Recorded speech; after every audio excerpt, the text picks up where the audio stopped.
Hey everybody, welcome to another episode of the Mile High Game Guys Board Gaming Podcast. I'm your host Adrian. I'm Zach. And I'm Jeff. And we're back with episode 268 of this podcast thing that we do about board games. Every once in a while. Yeah. Mostly. We're actually going to talk about stuff that isn't related to one event now, at least. Yeah, So we're that's going to good. branch out. I mean, there were two events in last episode. You guys both talked about the Tuesday night game night. That's true. And then Mile High Cabin Con for 2 hours. Or more. It was glorious. Whoa, over 268 episodes, too many? Should be 0 episodes then, it sounds like. Never should have started Well, this. all the non-numbered episodes we have, he seems fine with. He just wanted those. That's true. There's at least like 60 other episodes that aren't numbered. That are like titled like review or interview or discussion or recap. Yeah. There you go. There's your engagement period.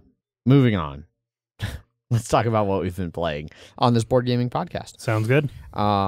Zach, do we want to talk about what we just played first? I mean, no, but yeah. Are the wounds still too fresh? We finally had our first fail. In Pandemic Legacy Season 0. Yes. Yeah. So we played that right before recording. We had a specific objective that we needed to do, and we're like, all right, we're going to bet it all on being able to do this one. And then immediately it was like, no, you can't do it. And you failed. Yeah. Literally the first obstacle was like, and you can't do it. And we're like, God damn it. And so then we tried to do something else. And then a card came up that fucked us. And then we were just like, I think it may be better to just fail instead of Make things worse. And so, and then we realized that that's not necessarily true because that was the first time we failed. So it was the first time we wouldn't have completed an objective. Yeah. Or there was one objective we didn't complete, but like of this magnitude that we didn't complete. And then we learned, we really should have, even if it was just one, we probably should have done it. But Oh, I see. Yes, because you could you have been adequate?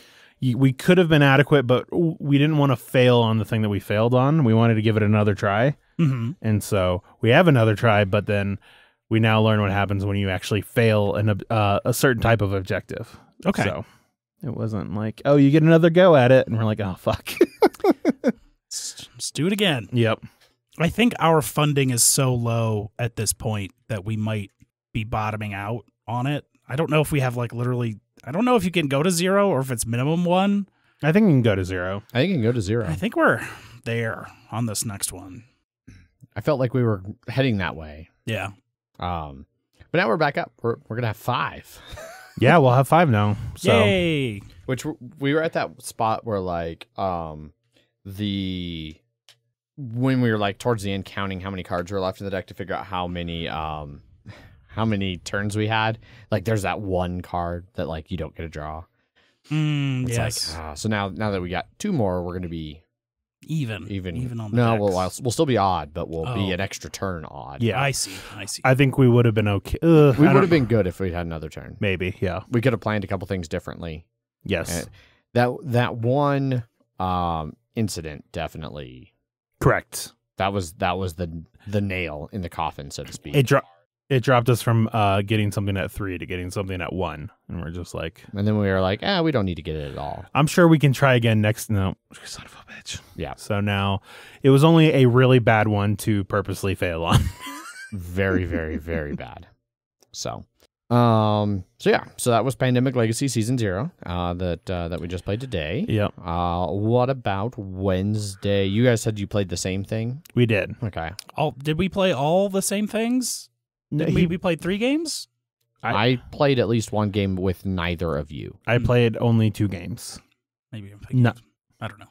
I played 2 games, and I don't think you guys were in either of them. That is correct. Yeah. So, Zach, why don't you talk about what you played? Jeff, why don't you talk about what we've played? Okay. We played the Grizzled at your orders, full on hard missions with traps. We were playing 4-player, Yes. and it was going great. We Like had a hot start. Yep. Everyone was getting support that was putting out hard knocks. And then some really shitty missions started coming out. They kept adding stuff to our deck. Yeah, it was like every time you play a hard knock, put a fucking card back on the morale deck. And Oof. yeah, it's those like big ones that you need to play like 5 different threats of a combination of an environment or the icon. So those take at least 2 rounds to actually like finish. Sure. Yeah. Because you have to finish the mission with them in the trials pile, and then they go underneath. So they take at least 2, as far as I'm aware. Someone thought that meant that we could only fail based on those or something. Or That's what Paul thought, yeah. We needed 5, and I was like, no, I don't I was think like, that's... this is a hard card, and this part sucks, but also this part is helpful, so this feels like it would be normal. Yeah. So I feel like we're doing that bottom part wrong. We looked it up, and on the back of the rulebook, and I was like, oh, yeah, no, this one is worse. Yes.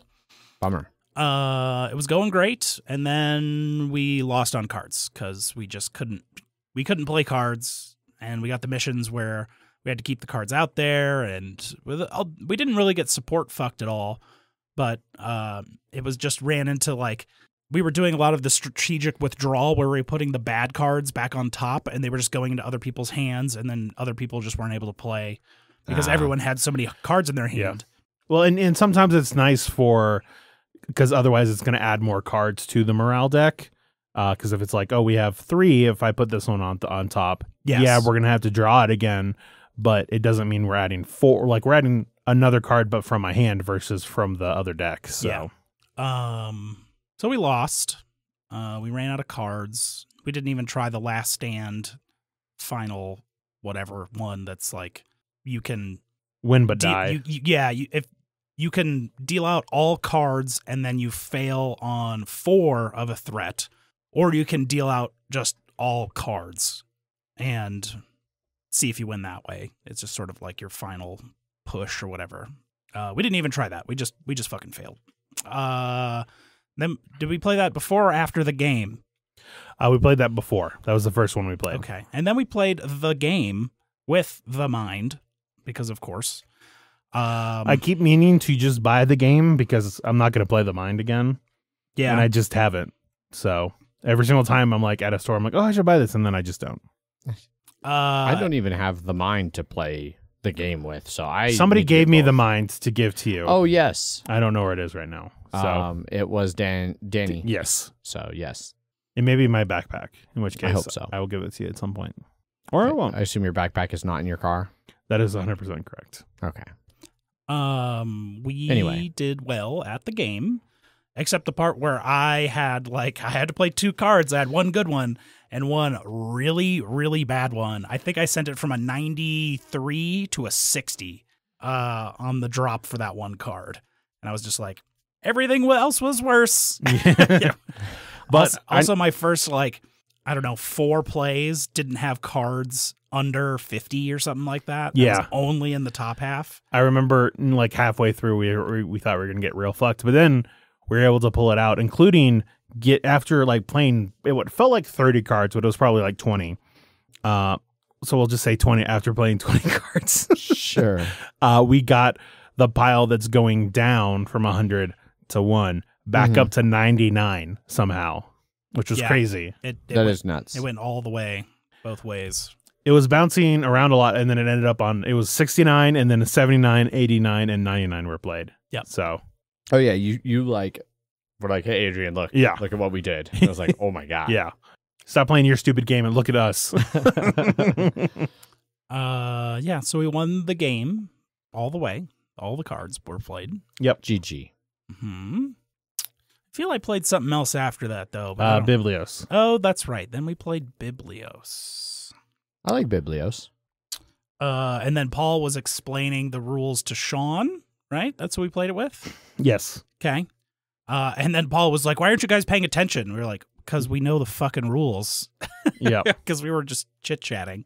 And he's like, I'm going to have to play all this over again. And we're like, no, you won't. We'll just start, and then we'll play the game. Yes. Because we know how to play. Yep. In that game, you have 5 cards. 3 go to the auction area. 1 goes to you. 1 goes to the auction at the end of the game. And the other 3 just get picked out. And it was definitely, when the 3 would come out, and someone knew they were third, they would just be like, "Yep, know which one I'm getting stuck with," and everyone was like, "Yep, you sure are." That one gold's gonna be mine. Have you ever played Biblios? Yes. Okay. Yeah.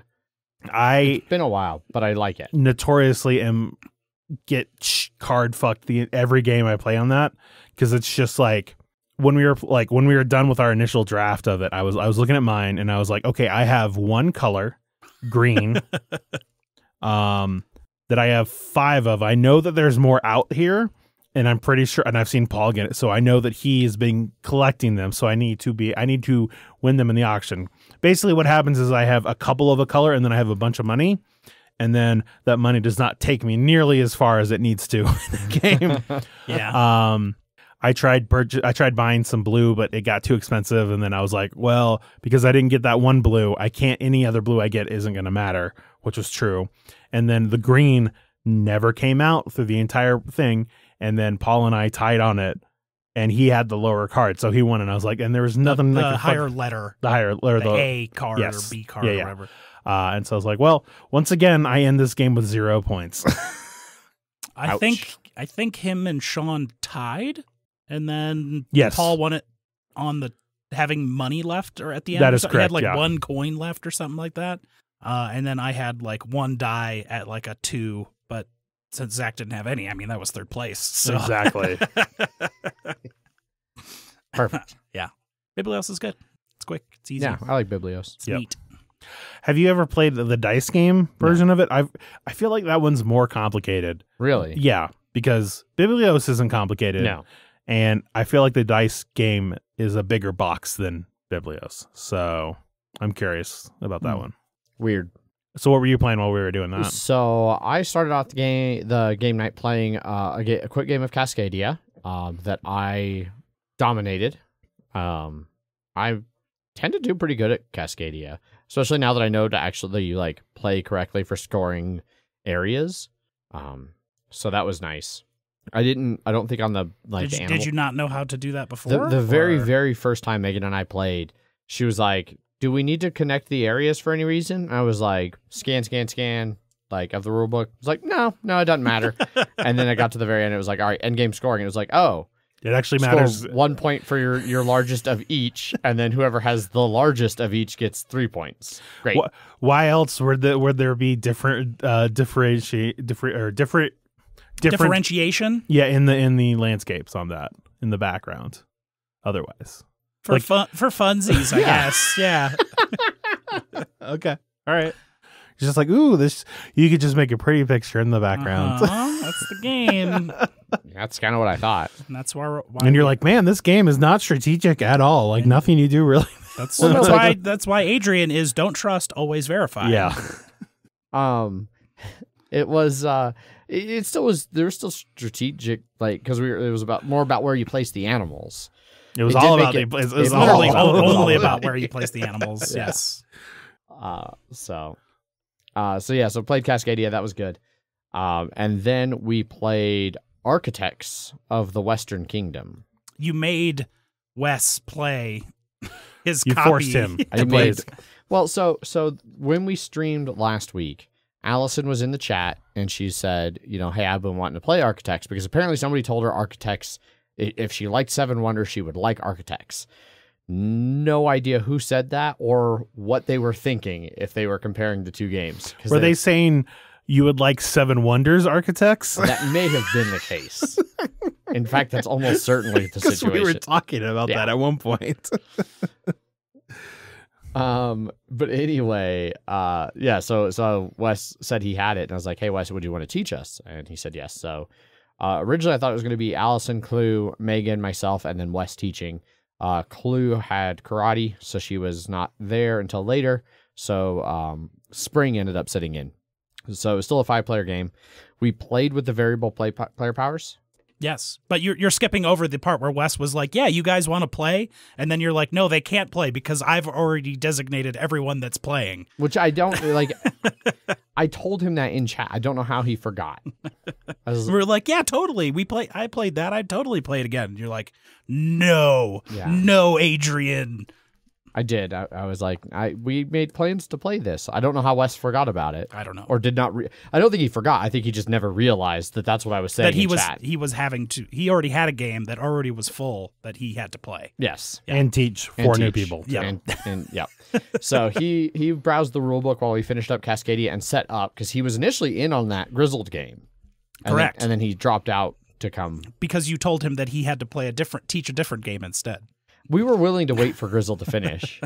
So we set up and we played Architects. I really liked it. It was really clever. I liked the capturing people mechanism and like how that like cycles them back around into your. You think it would just be a bad thing, but it can be a good thing for you a lot of the time. Yeah. So because then you don't have to pay to like the town center to get your guys back, because you can do it to your own dudes too and just get them back. Mm-hmm. You can also apparently, if you have no people, you can spend one entire turn to take one off the board. I did specify that when I talked about it last week because I ran into that situation. I was like, "Oh fuck, how do I get dudes back?" And he's like, "You just take one of your dudes." And I was like, "Okay." did anybody have to do that in your game? Okay. No one had to do that. Sounds like I did win. Well, it still sounds like everybody on that board was then better than you. So I got clearly. I got close to running out of people because Spring was sitting on a huge pile of them, but I had a plan to like go use the ability that lets you take them off of someone else's board if she hadn't put them in jail, and then she put them in jail. So it was like, okay, now I'll just get all this money, or drop all these other ones off to get money, and then get all mine back. If you had more than one person, which I did, you can take more than one action. I did. Yeah, it was great. That's the game. The player powers, the variable player powers version of it seemed wildly inconsistent as to how strong they were. Yeah, some are like the one where you go to the black market and you get to draw a green card every time you get to draw do. A building every time you go there. Which works fine to a point, but like one, if you get too high in virtue, you just can't go to the black market anymore. Yeah. And if you get too low, you just start piling on loans that you can't really do anything about. Debt, yeah. But you have to pay less to the tax house because you're corrupt. A little bit, yeah, but it didn't seem to be that powerful. Like Megan had that ability and she was not happy with it. Allison had the ability where when you go to build on the cathedral, you don't have to discard a card. That was the one I had, and that's the one I won with. And she won handily, like not even close. So I didn't. How much building of actual cards did you do across everyone? 2 to 3. Yeah, I don't think anybody had much more I did than 2, that. and it was all the way at the end after I had built all the way to the top of the cathedral. Yeah, Wes had he had the ability. He had a faction ability that let him get extra, let him have an extra worker. But he was like, at the end of the game, he was like, I don't know why I ever thought that this would be good. He's like, every time I've played this, I've never had more than like 2 or 3, and like that's where he ended. It's like getting to 6 of them seems hard and not useful. Like you're putting a ton of energy and resources into that. Like, yeah. I mean, they do make all the action spaces better, as well as the flags for being able to build buildings. Yeah. But that would just be the strategy you had to go. Yeah. And maybe like if you've played it a bunch, those might legitimately be a thing that are good for like advanced players who really know how to lean into different areas.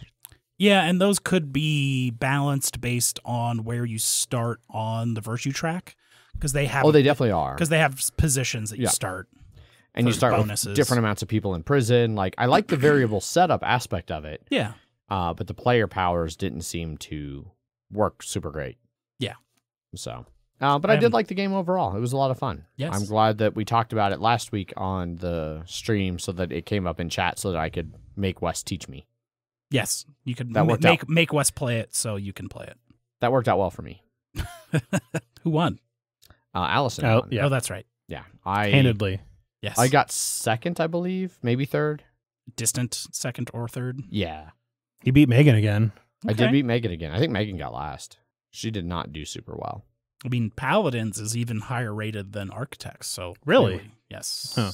You want to teach five people Paladins? Don't agree to anything. Fuck no. It's like 65 versus 83 in their BGG standings, but it's definitely like maximum 3 players. It goes to 4, but it is very much not recommended at 4. And definitely 2 is the sweet spot. Oh, interesting. Boy, does it take up a lot of table space. Yes, it does. Oh my god. And I have the expansions for it, but I don't even know what the fuck that shit does. All right. Well, that is all of the games that I played. Did you guys have any others? No. Jeff, last week, did we talk about Bunny Bunny Moose Moose at all? I think so. Okay. Or maybe I was just talking about it with Mike Jones. I don't remember. But we did play Bunny Bunny Moose Moose. That's fucking like 4 games that I've forgotten Yeah. now that we played. So Yeah, that's fine. I also saw him playing the Moosey game that's like flicking discs. I saw That's him Elk raffle Fest. stomp. It's an elk, not a moose. You fool. Who did he beat real bad? It might have been Wes. Was it Kaiser? Oh, it was Kaiser. Was Teresa maybe in there at one point? In the Elk Fest or in Bunny In Bunny Elk Moose Fest, Moose? yeah. Not that I saw. I mean, Okay. I assume it got played more than once. Maybe. So banter now. I think so. I beat Spider-Man. You were beating Spider-Man the last time we but played. he beat the DLC. Oh, I never so I played the DLC. It's good, but There was one storyline in the DLC that like was there a lot in the first of the 3 and then just disappeared. And it was like I wanted some resolution I on know, that yeah, storyline. it's a little, and then it felt a little generic on the other ones, but it was still good just to play more. Yeah. I did not like the villain. Agreed. Teresa officially lost to Mike Jones twice. And, Ah. but wants to purchase it to practice to crush him next time. Nice. Perfect. But yeah, I liked it. It was good. I 100%ed all the story stuff, including the random crimes and like all the districts I completed. Yeah. The only things I didn't get is I didn't do good enough on challenges to have enough tokens to buy the last suit, so I didn't get all of the suits. Yep. And I did not find all of the hidden photos. And I'm not going to do New Game Plus or Ultimate Difficulty. I'm just going to go play Miles Morales. Yes, that's good. Yeah, the photos are bullshit. Yeah, especially the hidden ones. Yeah. I want to say at that point I was just like, Google, what are the hidden photographs? I thought about doing that just to knock them out real quick. But you have to like grid out the map to know which ones you have or haven't done yet. And it's like there's no counter for it because they're hidden. Yeah. That's fun, right? There's a counter. Yeah. But you don't know which ones that you may have done if you don't do them all at once. Yeah. Sure. I mean, I know them because I remember the ones I've done. I've done 11 of them. I remember all 11. I don't remember where they are specifically. Okay. But He just wakes up in the middle of the night. Photo number 4. Cold oh my sweats. God. I almost forgot it. What a nightmare that would have been. Yeah. I finished Our Flag Means Death. Nice. Ended on a big cliffhanger. Yes. Mm-hmm. So I'm glad there's another season coming. It was It hasn't been announced yet. no. Oh, I thought it was. No. I don't think so. Uh-oh. But I mean, it fact was that like it hasn't been is crazy because it's It was the number 1 most streamed for like 7-8 weeks in a row Yeah. after it came out and like After it finished. like while like Moon Knight was going on. So like while a Marvel thing was being active, it still was like the biggest thing. Yeah. So I remember seeing a tweet about somebody talking about like, I don't remember what they were criticizing something where they're like, something about like political attacks on like LGBT rights or something occurring while the number 1 streaming show is a gay pirate romance. exactly. Yeah. Like, spoilers. I mean, that's a pretty mild spoiler. Yeah, it is. Yeah. And I think that I saw some people like they were commenting on like some people are like too straight for it because like they'll watch it and then they'll just be like, it's just like a real bromance going on and it's just like 2 dudes just hanging out with each other and you're like, excuse me, what? Have you not? Are you actually watching the show or are you just hitting play and then just closing your eyes and your ears? Yeah. Yeah. Until they kissed. Yeah. Oh, yeah, they did. Yeah. Until they shipped, some would say. Some would. So that was good. I have not started Obi-Wan or Stranger Things. I've tried to get Megan to watch one of them each of the last couple of days, and she's like, I have to work in the morning, and it's already 9, so no. No comment on Stranger Things because I still have not seen any of it. Ever? All of it. Monster. Wow. Never. Haven't. I want to say at some point I got forced to somehow watch a trailer for one of the seasons, but I don't even remember. But otherwise, that's it. I haven't seen anything other than random stills. The 4th season's going pretty good so far. I've heard good things. Each episode is long. Yeah, I saw first that. episode, hour and 14. I want to say like it's like over 2 hours for like the last one or something The like finale's supposed to be over 2.5 hours. that. Yeah, which is God crazy. damn. But the finale, there's only like 4 episodes of this season, 5 episodes. Oh. And the other They're splitting it into part 1, part 2. Then the other 4 come out over July. Oh, that's not too bad. No. No, Is it's not a big gap. Is it really like a part 1, part 2? Like there's a I don't know. major- I haven't finished Okay. all the episodes of part 1 because they are hours long each. Fair enough. Obi-Wan was good. I liked it. I liked it. Did you finish? Oh no, Yeah, of course it's not. only 'cause two it's episodes. I've two finished episodes and then the it 2 comes- episodes that have come out. Yeah, Yeah. yeah. And then it's what a week. Yeah. There are definitely some things to Criticisms? criticism that would have 100% valid. That it's something isn't the worst version of the thing that has ever happened in Star Wars only because of something else that has happened previously. Only because Boba Fett did it worse. yes, there's a bottom Yeah. that won't get beat by This that. leapt that low bar. Yeah, I'm really curious. Let's say slid under a low branch. Oh, there's like 1 or 2 bad chases Yes. in it, but yes. Boba there Fett are. chase is still the worst. Yes. But it's great seeing Ewan. Ewan? Ewan? Ewan McGregor. Yeah, Ewok McGregor. not that. I saw a thing got a on beard. YouTube where somebody like mashed up the episode 4 when Luke first meets old Ben. Yeah. And like a bunch of clips from the prequels Mhm. to like he has PTSD. Oh, And it's like that whole conversation where they meet and he's telling the story of his father and it's like cutting to all the bad things that happened. Yeah, yeah, yeah. yeah. And it's like, oh, okay. Yes. That worked very well. Yes, it did. Yeah. But he yeah, wasn't just going to say, I cut off all your dad's arms and legs off and let him to burn in a river of lava. yeah. Yeah, he was like, how did my dad die? And he's like, Darth Vader Mhm. killed your dad. As it like cuts to him like burning on the Cutting side all of his the- arms and legs off and leaving him to burn alive. And definitely, I will say one thing is that, like seeing the trailer and stuff like that, I was definitely thinking, how are they going to get Obi-Wan off of like where you think he is and make it make sense? And I was like, I can't think of a way. And then I was like, okay, this is a valid way. This is the only valid way I can think of them to actually make him leave. So I was glad that they did that. It didn't feel like, oh, we need to get Obi-Wan out of here, so we're just going to come up with some bullshit. It made sense. Would you agree? Yeah. Yeah, okay. I'm glad they've taken those movie ideas that flopped after Solo and turned them into these series. Because there was supposed to be a Boba Fett movie and then an Obi-Wan movie that I think they've just turned into these series. Yeah. And probably for the better. Mhm. Yeah. And also one thing that's nice is that you see about 95% of the trailer like in the first 2 episodes. So I don't know what's going to happen now. Oh, okay. I started rewatching the Orville, Oh, yeah, because it's about to have its June third 2nd. season. Yeah. Which I just watched the trailer on and I'm like, wow, this looks, watching like the first couple episodes, I was like, man, the production quality really went up. Yes. Because now it's a Disney series. It now. is. It'll be on It's- Disney Plus. Yeah. Well, no, Hulu. It's a Oh, Hulu series. But it's produced by Disney. 20th I saw. Okay. Century Television, which is Owned by Disney. Yeah. owned by Disney now. I don't think it's definitely Hulu. Not okay. Well, I know it's on. I know now it's that's beside the point. Yes. But the Orville New Horizons, not specifically season 3, because they're trying to make like a hard break, I guess, from the first 2 seasons for people to kind of interesting. realize it's not like a new thing. It is definitely a season 3, but it is not Fox anymore, and so it is kind of like different, I guess. I see. Seth MacFarlane was on not Jimmy Kimmel. Jimmy Kimmel, yes, the ABC one, not the NBC one. Sure. I don't remember what their names are.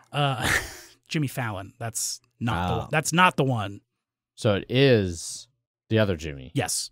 Anyways, and he was talking about, I'm glad we don't work with Fox anymore. And they showed a clip and it looked good. So like the first intro of the next season is like a flashback to the huge battle at the end of season 2, which was one of the better space battles that had ever been put to television, I would say. I remember it being pretty good.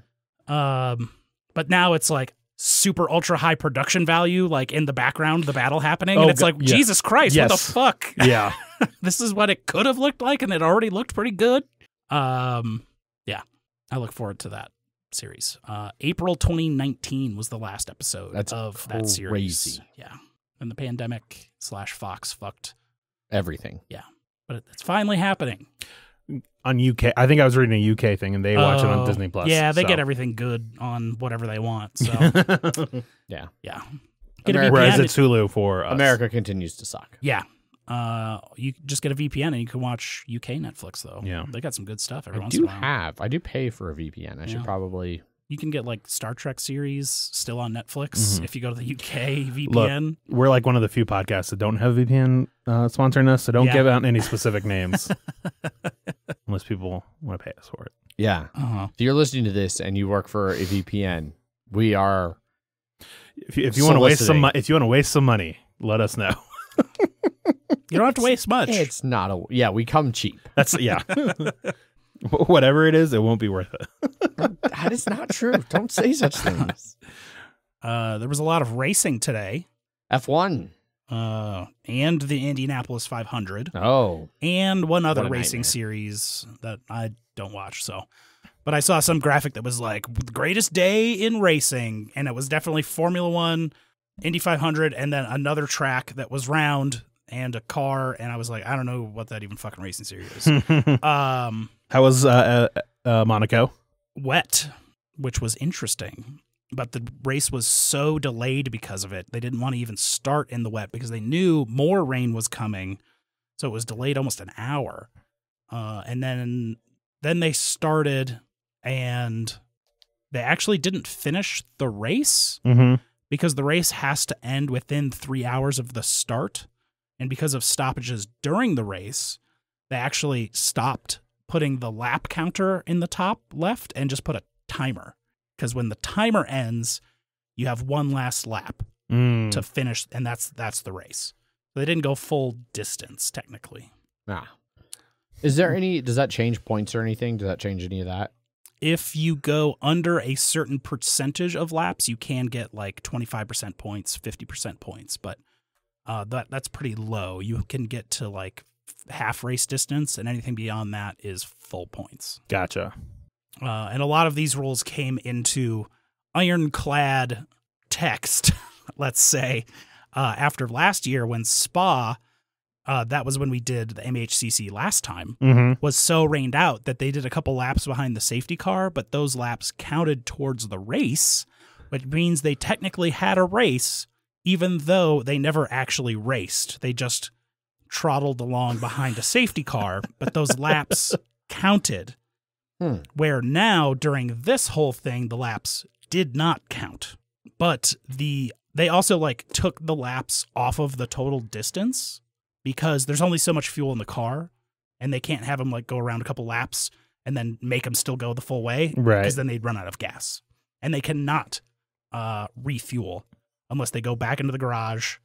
And if they go back in the garage, they have to do a pit lane start. They can't go back to the grid because they went back in the garage. Oh, okay. So they can't refuel unless they pit lane. So that was a whole thing. Okay. I learned a lot of interesting rules about that, I guess, today. Neat. Yeah. Was anything interesting otherwise in that? It was a lot of strategy stuff because they were on full wets, extreme weather tires, which are the full treaded. Then they went to intermediates. Some skipped the intermediate and went straight to the slick tires because it was sort of just conditions were getting better and better as the race went on. But it was definitely like the clowns at Ferrari made a bad strategy call that cost the guy that has never even finished a race in Monaco to go from first to fourth. So, bummer. Yeah. You could hear the radio. They were like, all right, box. No, stay out. They called it like way too late, and he was already in the fucking pit lane by the time they were like, no, stay out, and totally fucked him. Ouch. Yeah. Fucked him good. But a new winner of Monaco. Who? Sergio Perez. Oh. Red Bull, right? Red Bull, yeah. I recognize that name. Yeah. He got fucked in the last race where they made him like swap places with Max so Max would get into the front of the championship. But Max wasn't in second place this time, so they couldn't do that. And then in the Indy 500, there was almost another so it was a first-time Mexican winner in Monaco. There was almost a first-time Mexican winner in the Indianapolis 500. Oh, neat. He ended up in second. Who won then? Ericsson. He's Swedish. Also used to be in Formula One up till 2019. And then Antonio Giovinazzi replaced him in 20 and 21, and then Zhou Guanyu has replaced him in 22. So the guy that got replaced in 2020 went on to win the Indianapolis 500 this year. So that's not too bad. Yeah. And Nice consolation prize. yeah, and Antonio Giovinazzi's in Formula E, which is the all-electric racing series. So Ooh. yeah, not even IndyCar. I was gonna say, how does that sound going? Or like just I've never watched it, but they have a lot of weird, like, goofy things. Like, they even had, like, a Twitter poll that would give people more power, kind of like power-ups and stuff, because they can adjust the speeds based on battery powers and stuff. Jesus Christ. Yeah, Turn it it's- into, like, it's just unlock Twitch the super plays boost. Mario Kart. Yeah, totally. Okay. That's Formula E does a bunch of weird shit like that. They Well- have these weird, like, F-Zero level, like booster areas that they have to like drive through that are like those like weird repair things Right. in F-Zero. Also, I learned only a few months ago that F-Zero is a play on F1. F-Zero is better than 1, Oh, and that's why it's called F-Zero, because it's better than F1. sure. Yeah. There we go. Now we know. Now we know. Now we know. Now, all right. I don't really have my. I built another Lego set. Luke The- Speeder Yeah. looks nice. It's good. Looked real good. They just announced a bunch of new ones that I want to get at various points, but like they announced a Ferrari one, part of their 1/8 size supercars, but it's $400. So Uh-huh. there are a couple things I want to buy that are in that price range. So not that. Sure. They just did one for BD1 from Fallen Order Mm-hmm. for $100. It'll come out in Okay. August, so I'll probably get that one. Cool. And then I have the Van Gogh painting one on the way. Ooh. Yeah, that looks cool. That's what I do, and that's where I was watching the Orville while building that. I so. see. We also went to True for the first time. Oh, that's right. Yes. I mean, yeah, I haven't been to True in And like then- 5 years. because now they have the Music City chicken spot in there. Which was in Fort Collins, and then it moved, or it opened up a spot here in Denver. in the back of True. It was the first time I'd ever been to True, which is weird. I've just never really been. I always think of True as like a sour place, and I'm not like wanting to drink those. I mean, they have a lot of sours and stuff there, like 6 or 8. Huh. I've never thought of them as a sour place and didn't Yeah. realize they had so many. And I'm just like, man, I don't feel like drinking those, so I just never went. But also, they have a lot of other very good beer. They do. I remember them having a pretty good IPA back in the day. Yeah, they had like 3 different fucking IPAs there that Of all were course. different hop varieties. Mhm. Ran into one of the old bartenders at Epic that works there now that I hadn't seen since I left Epic. And then someone that worked at Strange now works there, or worked at both places half the time and now is full-time at True. And I was Interesting. like, oh, I know people here. There was somebody at Station 26 on Saturday that I definitely recognized, but I have no idea where I know him from. It was probably Josh, and he was the taproom manager at Epic. I think that's right. Yep. I figured that's probably where I knew him from, but I wasn't positive. Yeah, that was what you knew him from. Their chicken. So I'd had their chicken once before when we went up to Fort Collins. Sure. Wasn't a big fan of it. It was very gritty. Mm-hmm. Like the coating of it was very gritty. It has been, at least in the terms of a brunch style that we had chicken and waffles. 3 tenders on a waffle. Yeah. The tenders, they were still a little gritty, but it was like toned down enough that it didn't bother me Oh, anymore. that's good. It basically like hit your tongue for a second and then it just sort of dissolved away. So I was like, oh, okay. Because I think it was like sugar or something like that. Gotcha. So, the Nashville hot was appropriately hot. It was hot. And everything else was very tasty. The waffle worked. I will definitely say like doing normal chicken and waffles, like adding hot to that definitely doesn't disrupt it at all. It was very tasty. Nice. Yep. I have work drama that I kind of want to talk about because I want to dish, but I'm not going to talk about it on the show. Just in case. I just had to. I just. Okay. Last week was a week. Okay. Well, that's all I'm going to say about it. I think we can move on to some news and Kickstarter. Sounds good. First up on news. First up on news, Gencon is giving out their basically final thing for how Gencon's going to work for vaccines and masks, and it will require both. Yep. You have to show proof of vaccine, have to wear a mask. I already saw somebody in like the Gencon subreddit being like, last year, how did they verify vaccination status? And I I They didn't did look not, any further than because they that. didn't. They didn't. They only all- required masks. Yep. Yeah. Also, it was only half. Where I think this Half one is capacity. this This one is is- full capacity. Mhm.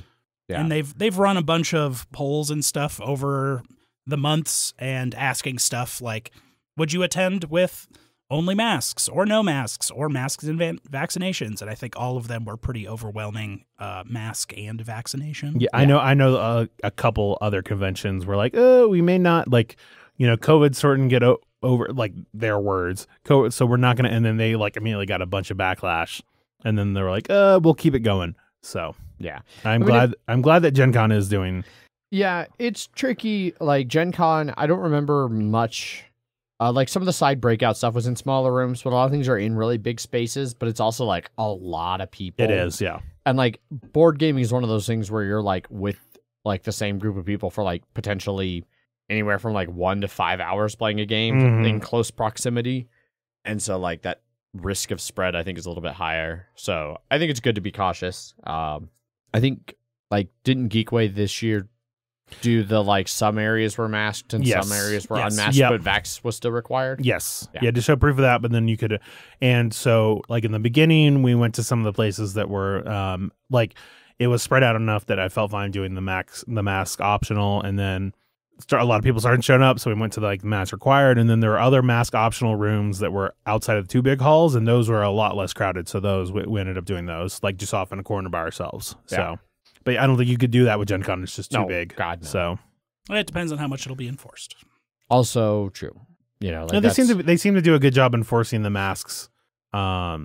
last year. Last year They were, so. yes, but now there's twice as many people. Correct. Another 35,000 people to enforce on top of Yeah. that. Exactly. Well, And- depending on what the attendance is going to be this year, who knows? Yeah. And they have less like authority in terms of like, hey, like this is just the thing. Like it'll be people are getting used to not wearing masks even more. Like you don't even have to wear them on planes anymore. Yeah.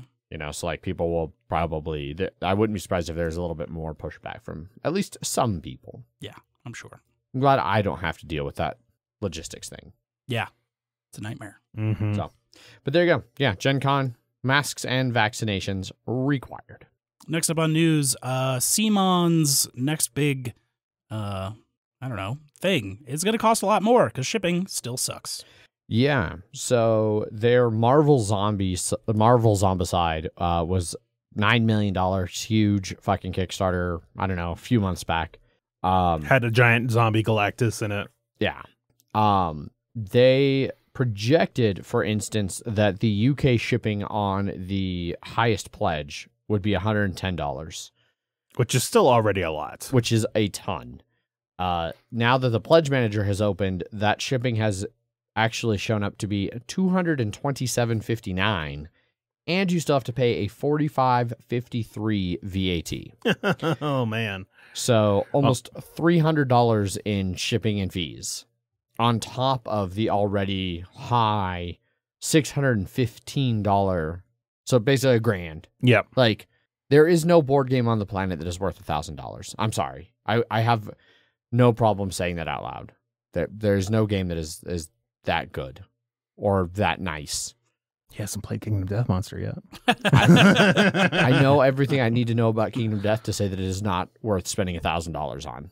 Yeah, you spend $1,700 on it, and it's totally worth it. Exactly. Some people have more money than sense. Well, the base game's only actually like $600. I think it's only like 300 or 400. Is it only 3 or Yeah. 4? Yeah. So it's like the base game and all the expansions. So that's why you're wrong. Yeah.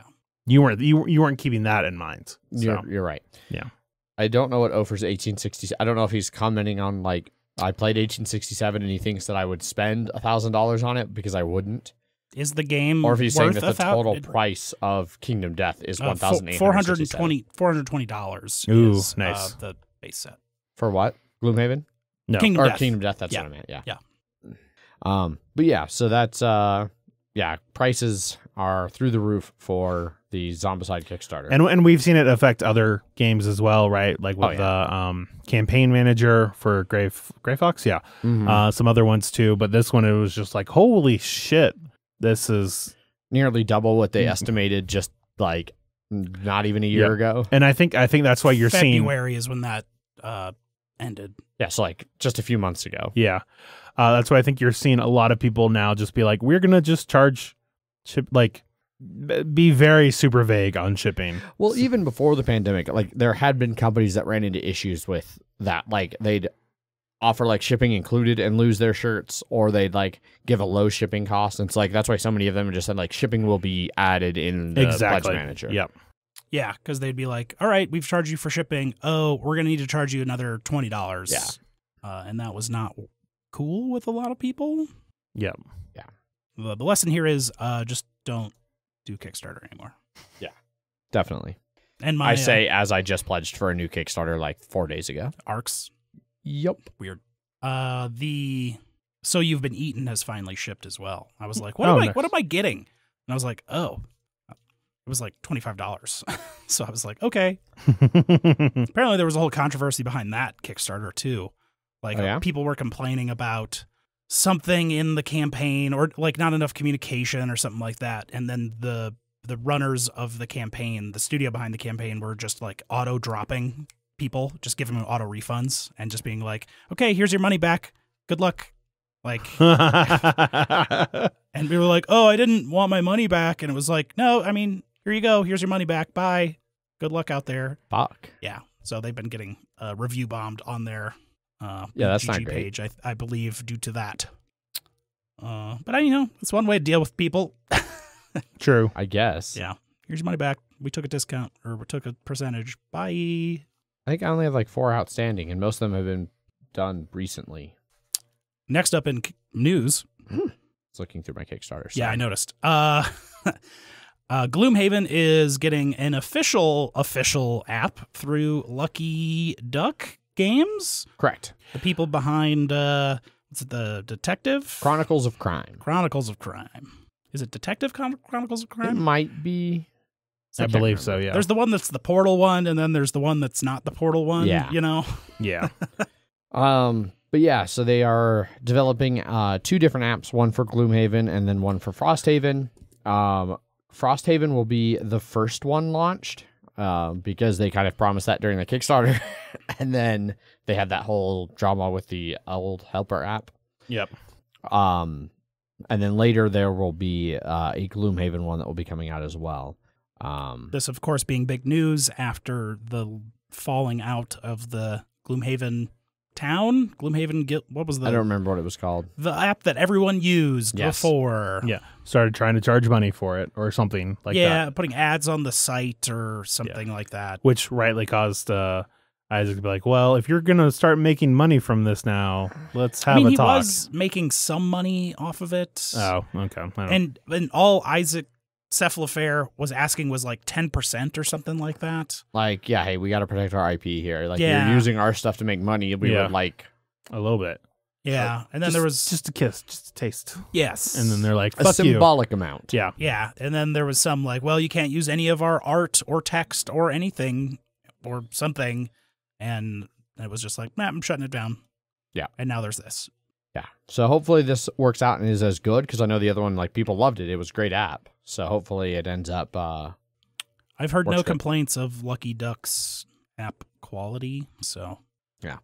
No launch date for either of them, however. So we'll see. As you have to build them probably from the ground up at this point. Probably pretty close. Probably. Next up on news, the Spiel game award announcements were announced. Yep. So the nominees. Yes, that's the word I was looking for. The nominees for Kennerspiel are Cascadia, Scout, and Top 10. So Kennerspiel is the like medium level one. Those were for Spiel. Okay. Cascadia, Scout, and Top 10. Have not played the latter two. Yeah, I have not played Scout or Top 10. Cascadia is great. Kennerspiel, which is the advanced one, has Cryptid, Dune Imperium, and Living Forest. I have not played Living Forest. I am very surprised that Cryptid, especially because I feel like Cryptid has been out in the U.S. for like 5 years at this point. I think we talked about this last time, that it just had a German language release. Which tracks. Sure. Because it's all based on that. So 2018. So yeah, 4 years ago that one came out. But yeah, I bet Cryptid just got that territory release. Yeah, but I mean, of those, I would probably say Dune Imperium. Yeah. Not having played one of them. Yeah, I wouldn't be surprised if Cryptid wins, just knowing how Spiel kind of goes, but I think Dune might be the better. Yeah, Living Forest is a pool building, push your luck, save the forest from the flames. Sure. Type thing. And then last up, Kinderspiel nominees are a bunch of kid versions of other games. Yeah. Auction Clever, the Just So Clever version for kids. Pretty darn clever. Yeah. Quacks & Co. Meet Quacks & Co. Which is like the kid version of Quacks of Quedlinburg. And then Zauberberg. Magic Mountain. What is that one? A kid version of? I don't know. Chess? I don't know. I mean, yeah. I think you have like a path or something like that. Kinderspiel should be announced in June and then like later this month. Well, it's not quite June yet. It'll probably be June by the time this episode comes out. It looks like a kid version of Chutes and Ladders. Great. A kid version of an already bad kid version game. Cool. I don't know. The only reason I say that, it's got paths on it. That's it. Classic trust but verify moment from Jeff here. 100%. Yeah, so that's the nominees for Spiel this year. Yeah. We'll let you know who wins. When that event happens.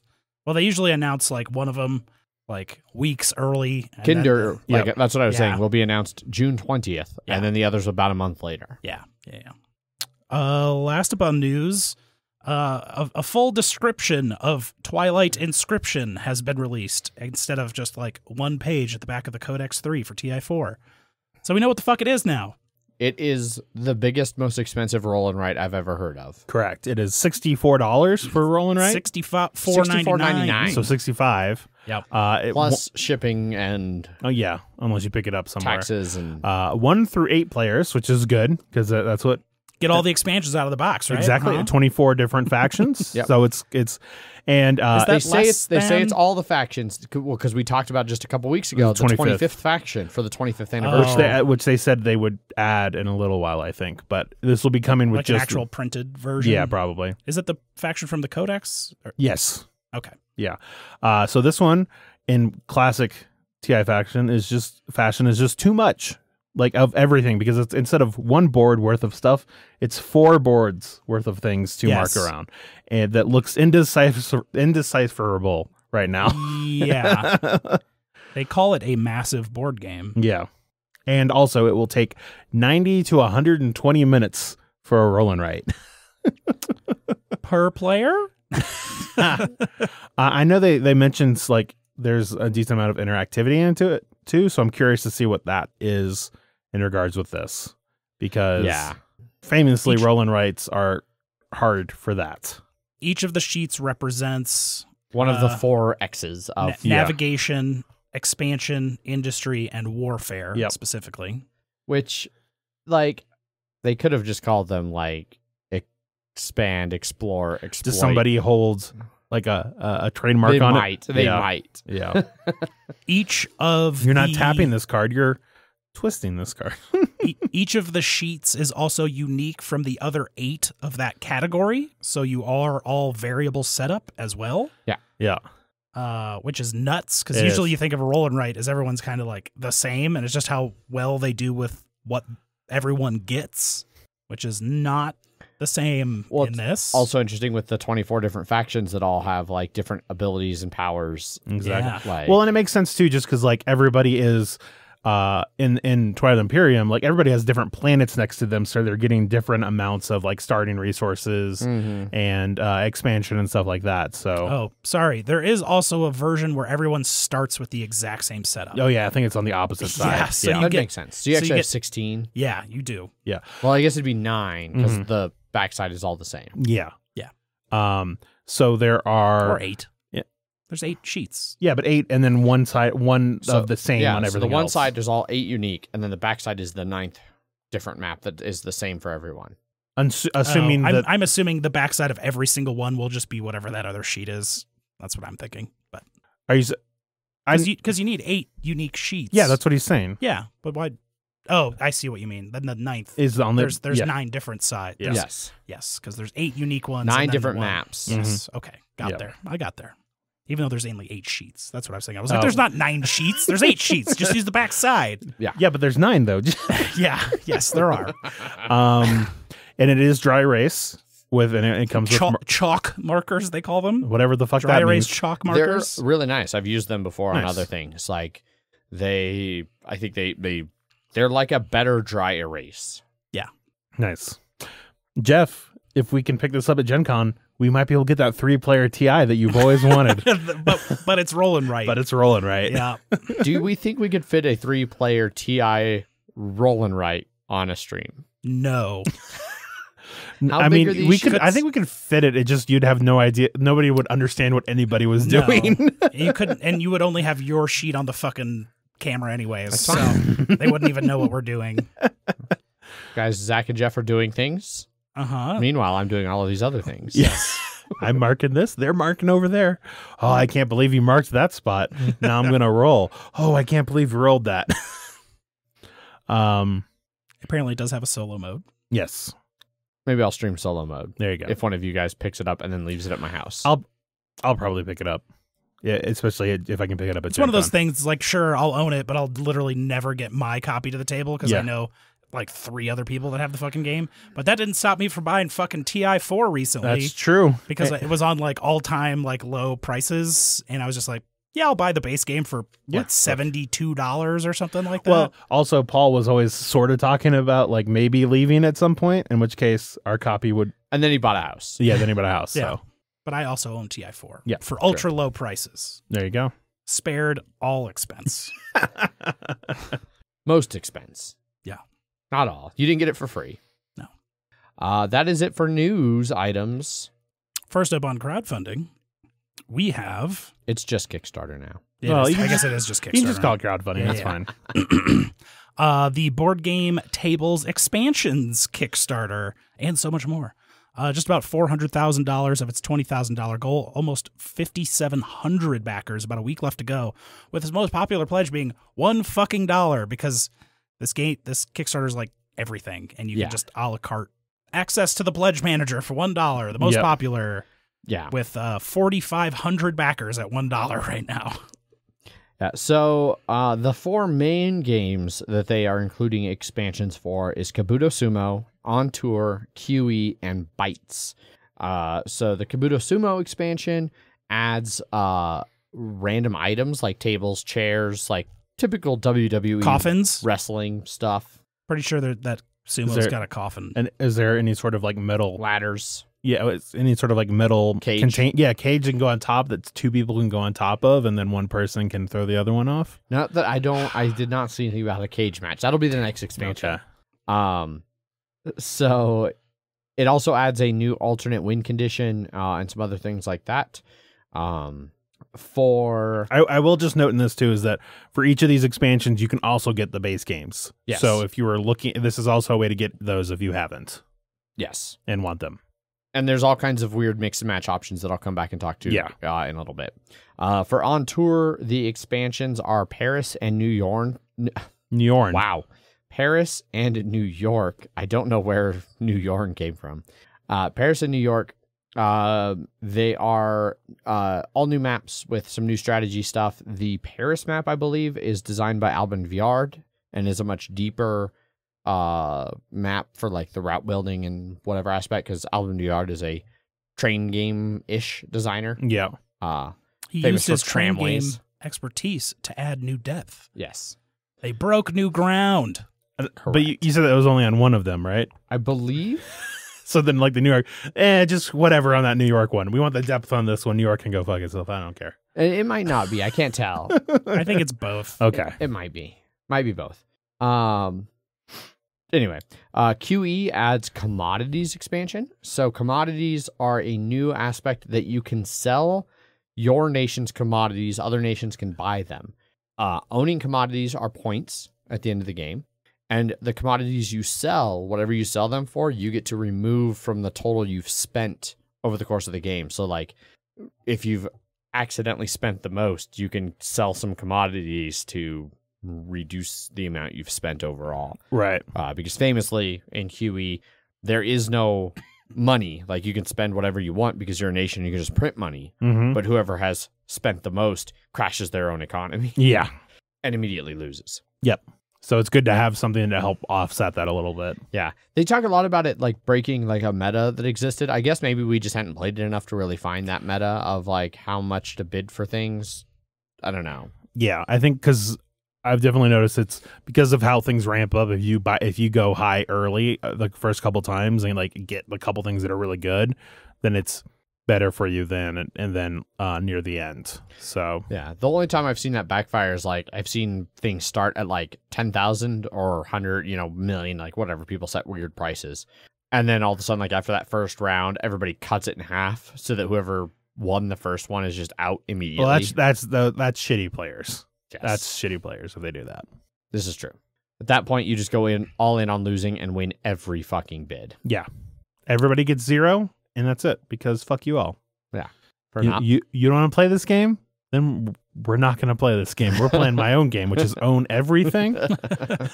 And then last up, the Bytes expansion is new recipes. So 15 new rule cards and a few new pieces to kind of change what kind of recipes. I don't really know shit about Bytes. I played it at BGG Con. I wasn't that big of a fan, but I think I was only playing like with the most basic of rules, so it felt like I didn't really have any decisions to make.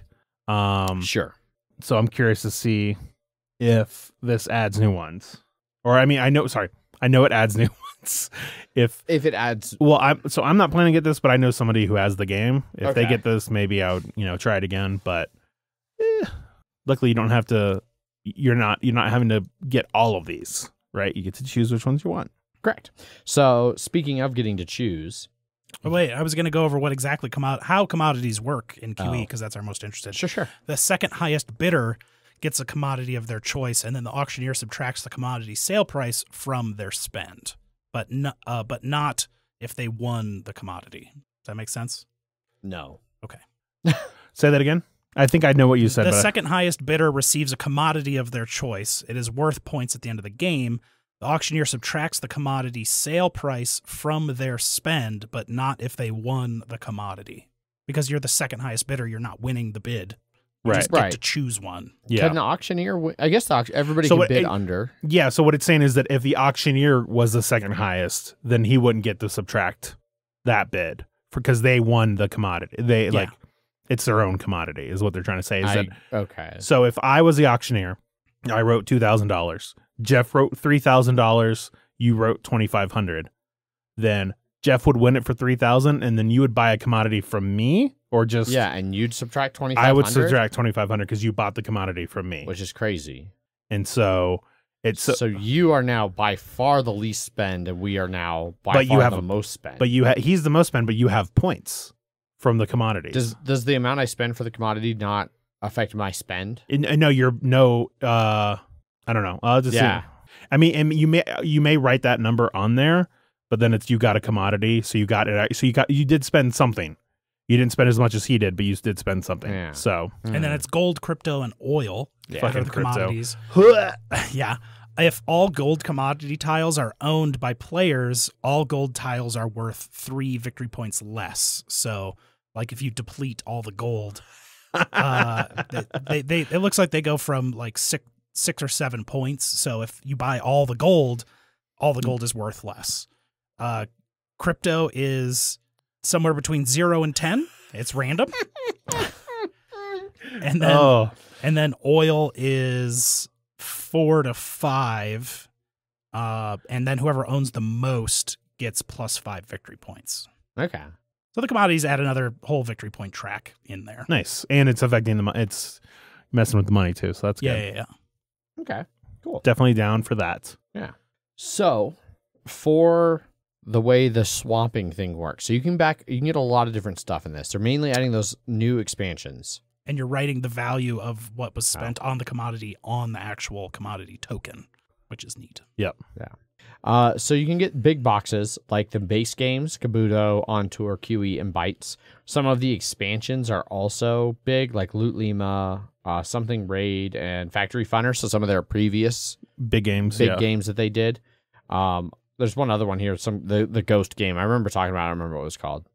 Oh, Ghost of Christmas? No, it's the pizza. It's the psychic pizza delivery kids or whatever. So you can swap basically a big game for a big game, a small game for a small game, or two small games, turn it into a big game, or two big games, or one big game, turn it into two small games. So like when you're looking at the pledge manager, it's, I don't know.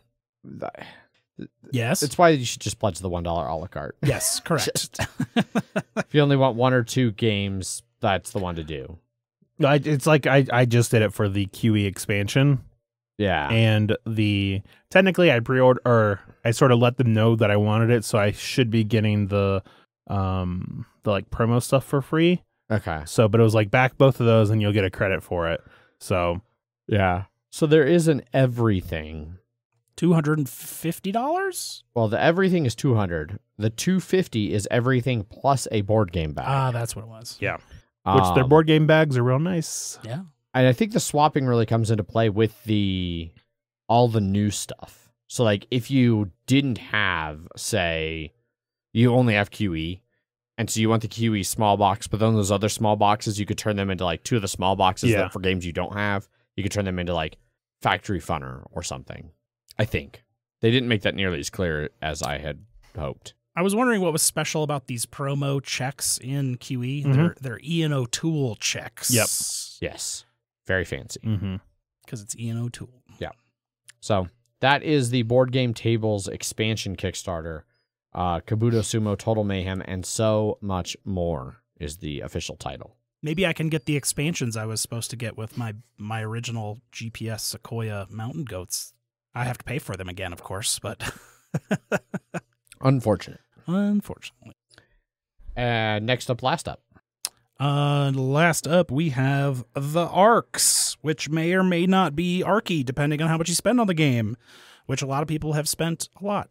Almost $1 million on this pledge. 9,300 backers, about a week left to pledge this one, which you can at its most popular mini included pledge of $150. Indeed. So Arcs is a game out of the box that you can play once, and then you put it back in the box, and you can bring it back out again. Yes. Unless you buy a campaign expansion, which they split off the base pledge. Correct. Yes. So apparently during testing and like playtesting and all of that, talking to people, a lot of people liked Arcs just as a standalone game and did not want the extra stuff. And I guess that's been a common thing with Oath. Like some people just like Oath as the game and don't want to have to worry about the campaign continuing play aspect. Right. And so they decided to split them off in arcs and have just like you can get just the base game with none of the extra stuff. And then it's a perfectly fine game that does what it does, which is quick 4X card game with a kind of a neat trick-taking mechanic that I'll talk about in a second. No, I'm out. Huh? Oh. Or you can pledge for the slightly more amount like I did and get the campaign version, which basically turns, I think, 3 games into a little arc. A little arc of it, yeah. Hey, that's the name of the game. It is. So the main mechanic that they kind of have highlighted here, the trick-taking-esque, the dynamic action system. Basically, whoever has the lead, they play a card, and they get to do all of the things on that card.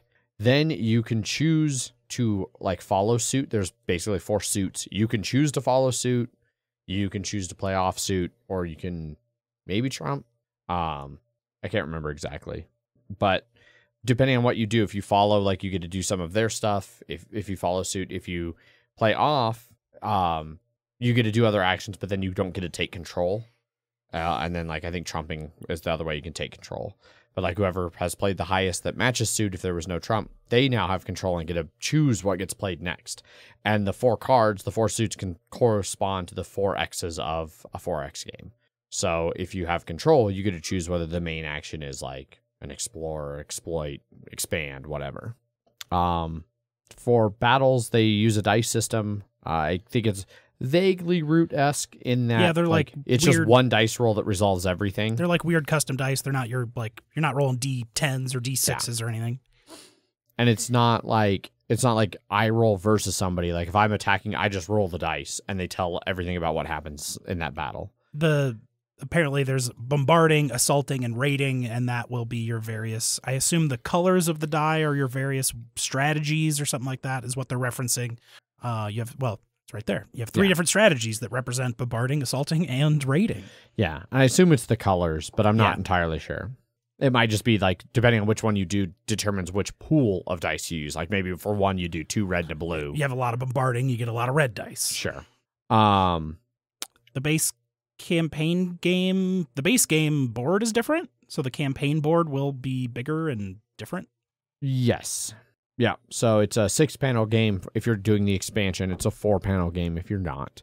And the story behind this is like everybody are different factions in a dying empire that like are competing, kind of similar to Twilight.